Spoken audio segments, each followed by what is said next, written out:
እና ሄሉሻ እንዴት ነው ነገሩ? እየጠፉ ነው። ይሄን 2 ቀን ባለፈውም እንደዚህ 2 ቀን አድረው ነበር የመጡት። አሁንም ጠፍተዋል። ዛሬም እንሻላ እንደሚመጡ ተስፋ አድርጋለሁ። ባለፈውም ዛሬ ይመጣሉ ብዬ ቪዲዮ ሰርችላችሁ ነበረ። ወዲያውኑ ነው የመጡት። እንሻላ ዛሬም ይመጣሉ ብዬ ተስፋ አድርጋለሁ። በጥሩ ሁኔታ ማለት ነው። ለምን በጥሩ ሁኔታ ነበሩ የተለያዩት በሰዓቱ ላይ ማለት ነው። እና ተናፍቀዋል ትላላችሁ። አሰላሙ አለይኩም ወራህመቱላሂ ወበረካቱሁ። ውድና የተከበራችሁ የቻናል ቤተሰቦች እንዴት ናችሁ? ልኝ ዳና ናችሁ ወይ?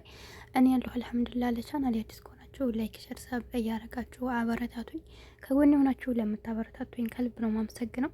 እኔም በነገራችን ላይ ቪዲዮ እየሰራሁ አይደለም፣ ሰሞኑን ጠፍቻለሁ እና ሄሉ መተው በነበረ ታይም አንዴ የሰራው ከዛም ደግሞ ጠፋው ደግሜ ማለት ነው።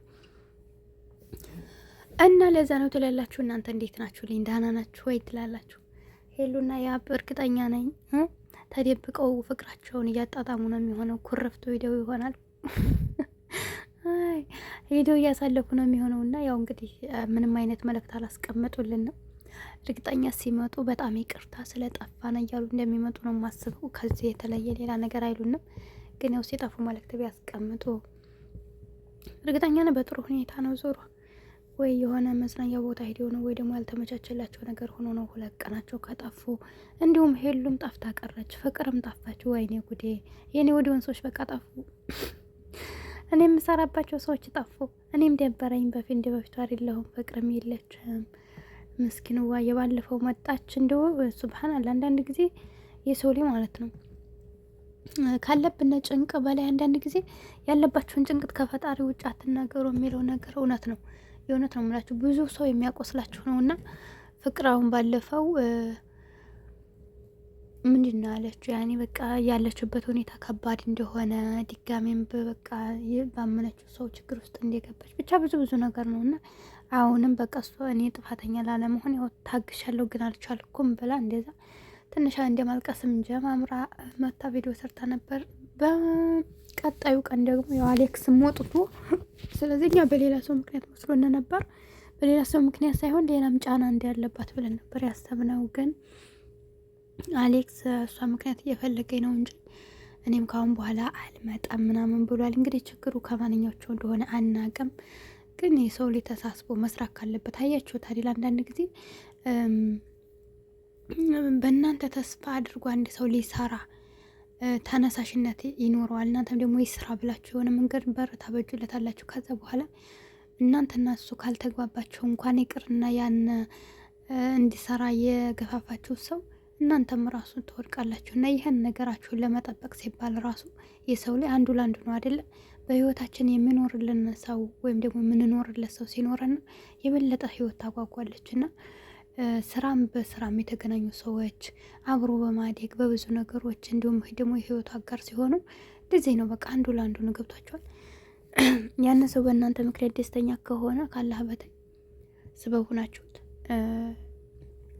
ለመከፋቱም ደግሞ በዛው ልክ ምንጩ መሆንም ልንሆን ስለምንችል በቃ ይሄን ነገር እናስተካክል ብዬ አስባለሁ። እና እንግዲህ ፍቅር ብቻዋን ያኔ ከፎፎ ጋር ከተለዮች ወዲህ ዝም ብላ ብቻዋን እየሰራች ነበር ከሄሉም ጋር ከዛም እያሉ ከዛ በኋላ ደግሞ አሌክስ መጥቶ እንግዲህ ከአሌክስ ጋርም ትንሽ ከኢሳቅም ጋር ጀመር አድርገው እየሰሩ ነበር። ከአሌክስ ጋር ጥሩ እየሄዱ ነበር። አሌክስም እንግዲህ ወደ ስንት ሺህ ገብቷል አሁን ላይ ማለት ነው። አብረው ማደጋቸው ደስ ይል ነበረና ለምን አሁን በዚህ ልክ ለምን አላሰቡም? አንደኛ እንደው ሌላ ግንኙነት እንኳን ባይኖራቸው በሌላ ነገር ቢቀያየሙ ለስራቸው ሲሉ ለመጠናከራቸው ሲሉ እንደነገርኳቸው አሌክስን በሴከንድ መጥቶ እዚህ ደረጃ እንዲሆኑ ደርሷል ማለት ነው በሷ ሰበብ። እሷም ደግሞ ደህና እየተጠናከረኝ ነበር። በቃ ደስታዋ ተመልሶ አይታችኋ ከሆነ ፈገግታዋ ምናምን በጣም ደስ ይል ነበር። ጥሩ ላይ እየሄዱ ነበርና ለምንድን ነው የሚቀያየሙት? ምንድን ነው እያቀያየማቸው ያለው? ብዙ ጊዜ የውጩን ትዳር አሁን እዚህ ሳውዲ አረቢያም ላይ ይሁን ሌላ ቦታ ትዳር ይጀመራል። ገብታችኋል? ትዳር ሳይገባ በቃ ማሬ ማሬ ይባላል። ከዛ በኋላ የሆነች በቃ 1 ወር 2 ወር ካደሩ በኋላ በገንዘብ ንክኪ በቃ ፍቅር የለም ትላላችሁ። በቃ በገንዘብ ወይ እሱ አንድ ነገር ይተናኮላሉ።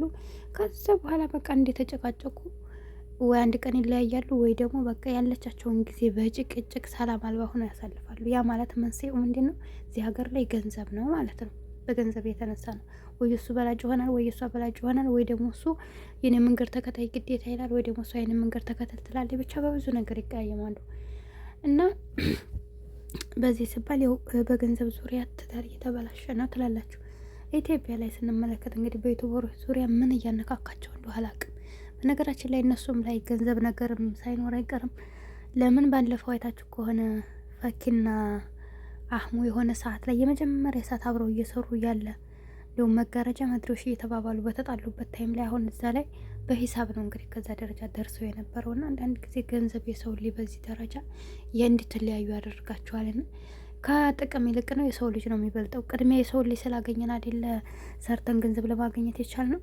ያንን በማሰብ ከገንዘብ የሰው ልጅ ቅድሚያ ልንሰጠው ይገባል ብዬ አስባለሁኝ። ገንዘብ አትውደዱ፣ ገንዘብ አትስሩ፣ ወይ ደግሞ ገንዘባቸውን ጣሉ እያልኩ ሳይሆን ግን ደግሞ ከሰው ልጅ በላይ ማለት ከገንዘብ በላይ የሰው ልጅ እንደሚያስፈልግ ትናንትና በባዶ አግኝታችሁ ታብራችሁ ተቀይራችሁ ግን ከተቀየራችሁ በኋላ የሰው ልጅ ማስከፋት እንደጠበቃችሁ መታጣት የለባችሁም ለማለት እወዳለሁ። እና ሁላችሁም ሰላም ሆኖ ሄሉሻም እንግዲህ በሰላም ይመጣሉ ብዬ ተስፋ አደርጋለሁ። ወዳችኋለሁ፣ አከብራችኋለሁ። ስህተት ካለብኝ አረሙኝ። ቻናሌን ሰብስክራይብ አድርጉኝ። አሰላሙ አለይኩም ወረህመቱላህ ወበረካቱ።